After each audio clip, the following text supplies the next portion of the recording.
He built a sturdy bookshelf in the living room last week.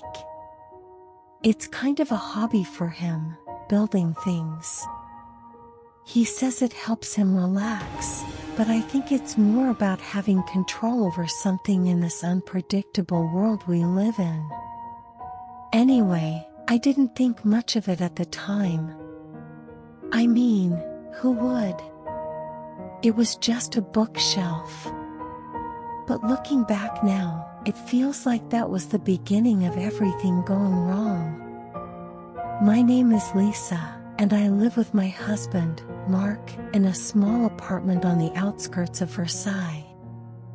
It's nothing fancy, but it's home. We've been together for almost 10 years, and in all that time, we've seen our fair share of ups and downs. But nothing could have prepared us for what happened after he built that bookshelf. You see, Marc and I live in a time when memories are a commodity. Yeah, I know it sounds crazy, but that's the world we live in. People buy and sell memories like they're trading cards or something. It's all done through this technology that can extract and transfer memories. The rich pay top dollar for the best ones, the ones that make them feel like they've lived 1,000 lives. I've always thought it was a terrible idea, but it's not like I have a choice. I work at one of the memory extraction facilities. It's a decent job, pays the bills, but it can be pretty depressing. People come in, desperate to sell their happiest memories, because they need the money. It's heartbreaking. Marc doesn't like to talk about my job much. He says it's because he doesn't want to think about people losing their pasts, but I think it's because he's worried about me. You see, there's something different about me. For some reason, the technology doesn't work on me. They can't extract my memories. The doctors don't know why, and frankly, I don't care to find out. I've always seen it as a blessing, something that protects me from this madness. But it turns out that being immune makes me a target. And I found that out the hard way. It all started a few days after Marc finished building the bookshelf. We were getting ready to host a party.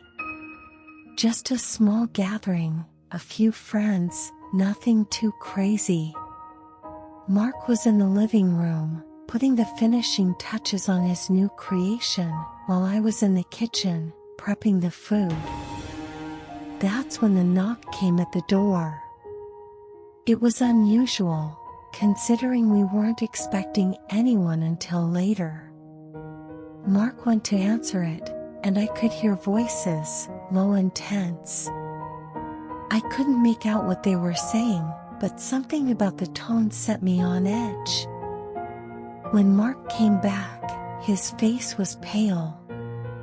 He said it was a man asking for directions, but I knew something was off. Marc isn't a good liar. He never has been. That night, I couldn't sleep.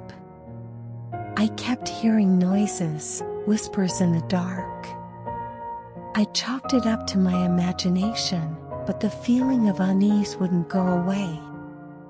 The next morning, I found a note slipped under our door. It was simple, just a few words, "We know what you are." I showed it to Marc, and that's when he told me the truth. The man at the door wasn't asking for directions. He was a memory broker, one of the people who deal in the black market for memories. And he knew about me, about my immunity.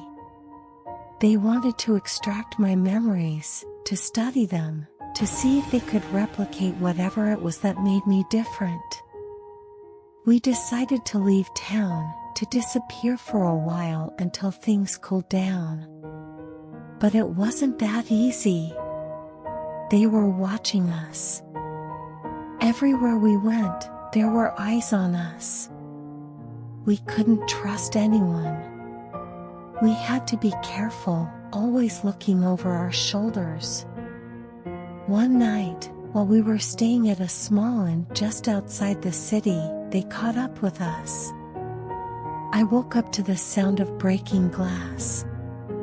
Marc was already up, his face a mask of determination. He told me to run, to get as far away as possible, while he dealt with them. I didn't want to leave him, but I knew I had to. I grabbed what I could and ran. I could hear the sounds of a struggle behind me, but I didn't look back. I couldn't. I ran through the streets, my heart pounding in my chest. I didn't know where I was going, just that I had to get away. I found myself at the gates of the Palace of Versailles. It was late, and the place was closed to visitors, but I managed to slip through a gap in the fence. I hid in the gardens, trying to catch my breath and calm my racing heart. The palace was beautiful, even in the darkness, but it felt like a prison. I knew I couldn't stay there forever. I spent the next few days hiding, moving from place to place, always looking over my shoulder. I didn't know what had happened to Marc. I feared the worst, but I couldn't let myself think about it. I had to stay focused, had to stay alive. Eventually, I made my way back to the apartment. It was risky, but I needed to know if Marc had made it out. When I got there, the place was a mess. It looked like there had been a struggle, but there was no sign of Marc. I found another note, this one more ominous: "We have him. If you want him back, you know what to do." I knew I couldn't go to the authorities. They were in on it, or at least some of them were. The memory brokers had too much power, too many connections. I was on my own. I spent the next few weeks planning. I knew I had to get Marc back, but I had to be smart about it. I couldn't just walk into their headquarters and demand they release him. I had to find a way to use my immunity to my advantage. I contacted an old friend, someone who used to work in the memory industry before they went underground. They helped me set up a meeting with one of the top brokers. It was risky, but it was my only shot.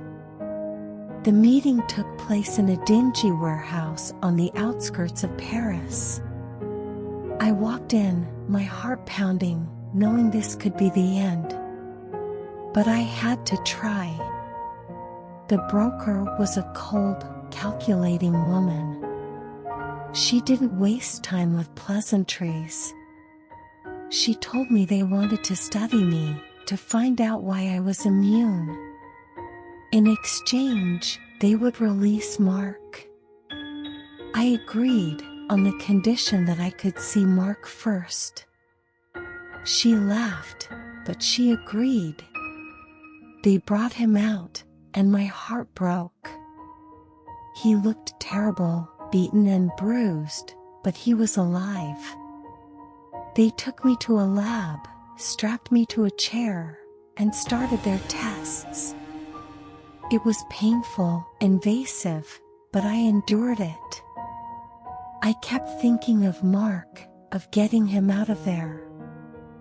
After what felt like hours, they unstrapped me and threw us both out. We stumbled out of the warehouse, bruised but alive. We made our way back to the apartment, exhausted but relieved. The next few days were a blur. We cleaned the entire house thoroughly before the party, trying to erase any traces of what had happened. but I knew we could never really escape. The memory brokers would always be out there, always looking for the next person to exploit. But for now, we had each other. And that was enough.